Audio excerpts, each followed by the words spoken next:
Cybertruck glued front panel randomly fell off late night. Tesla Cybertruck is bulletproof but not when glue hardens and panels fall off. The whole front panel is apparently glued on and half of it ripped off like a cheap sticker. The owner of the truck said that luckily it did not fly off and hit another car at highway speeds. That could have been a disaster. All the external panels are glued on, not very strongly. You can rip pieces off by hand. The stainless steel is purely decorative. The structural car underneath is not made of stainless at all and it can't be welded or bolted, because galvanic corrosion would do it in.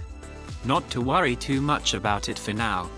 Tesla provides 3+ years of bumper-to-bumper warranty. Glued sheet metal is very likely to separate in very cold temps. It is a poor design decision not to have any type of mechanical fasteners trims,